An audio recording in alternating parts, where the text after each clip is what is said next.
அனைவருக்கும் வணக்கம் நண்பர்களே. செக்ஸ் முறை பற்றி கொக்கோகா முனிவர் சொல்லும் 5 வகையான கலவி முறைகள்.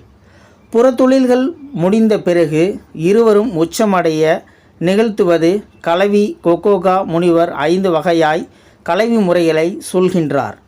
ஒவ்வொன்றின் உட்பிரிவாக பல நிலைகளாக விவரிக்கின்றார்.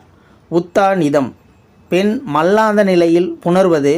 புற தொழில்களில் விளைவாக தூண்டப்பட்ட நாயகி கலவிக்கு தயாராக இருப்பாள்.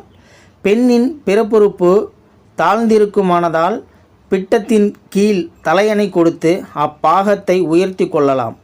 தனது உறுப்பு முழுவதையும் பெண்ணின் அந்தரங்கத்துக்குள் செலுத்தி முயங்குவதே ஆணின் திறமை.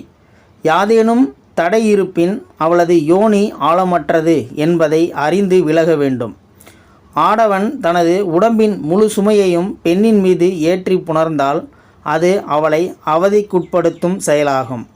அவன் தன்னுடைய கைகளை முண்டியிட்டு, அதாவது தனது சுமையை தானே தாங்கியபடி உறவு கொள்ள வேண்டும். தன்னுடைய போகம் முடிந்துவிடக்கூடிய நிலையில் ஆண் தனது மனதை வேறிடம் செலுத்தி குறியோடு குறி பொருத்தி வைத்து நீடிப்பது பாடவம் எனப்படும். மங்கை தன்னிரு கால்களையும் மூங்கில் தண்டு போல் உயர வைத்து கொள்வது உற்புக்கணம். தன் மார்பில் காதலியின் பாதங்கள் மிதிக்க அவளது கழுத்தை பற்றி சேருதல் உரபூசணம். அவ்வாறு சேருகையில் பெண் ஒரு காலால் மார்பில் பொருந்துவது மந்தினி பீடிதம். அவள் தனது கால்களை தோரணம் போல் உயர்த்த ஆடவன் அவற்றை ஊஞ்சல் போல் அசைத்து செய்வது பிரேங்கா. குறிகள் ஒன்றையொன்று தழுவும்படி நெருங்குவது கூர்ம கரணம். அதே காரணத்தில் பெண் தன் கால்களை மடக்கி மேலாக உயர்த்தினால் பரிவர்த்தனம். நாயகி தன் தொடை கால் கை அனைத்தும் கொண்டு நாயகனது தொடையை இறுக்கி அணைத்தால் அதி பீடிதம். கால்களை மாறி வைத்து காதல் புரியும் நிலை கடி பீடிதனம்.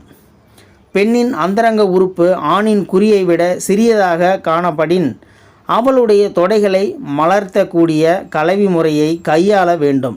அவளுடைய உறுப்பு ஆணின் உறுப்பை விட பெரியதாக இருப்பின் தொடைகளை இறுக்கி பிணைக்கும் விதமாய் ஏற்ற கலவி முறைகளை பழக வேண்டும்.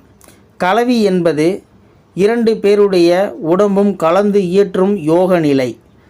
கிடத்தல் நிலைகள், படுத்துக்கொண்டு செய்யும் முறைகள்.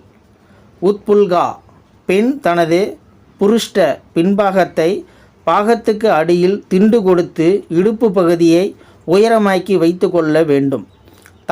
தலையணையை பயன்படுத்திக்கலாம். ஆண் எவ்வித முரட்டுத்தனமின்றி மென்மையாய் அவளுக்குள் நுழைய வேண்டும். மானின பெண்கள் இவ்வகை கலவி முறையில் மிகவும் மகிழ்ச்சி அடைவார்கள். இந்த வீடியோ பார்த்துட்டு இருக்கிற நண்பர்களே, இந்த வீடியோ பற்றி உங்களுடைய கருத்துக்களை கீழே இருக்கிற கமெண்ட் செக்ஷனில் மறக்காமல் சொல்லுங்கள். வீடியோ பிடிச்சிருந்தா ஒரு லைக் பண்ணிக்கோங்க. இந்த வீடியோ முடிஞ்ச அளவுக்கு மற்றவங்களுக்கும் ஷேர் பண்ணுங்கள். அப்படியே நம்ம சேனலை சப்ஸ்கிரைப் பண்ணிக்கோங்க. மறக்காமல் பெல் சிம்லையும் கிளிக் பண்ணிக்கோங்க. நன்றி, வணக்கம்.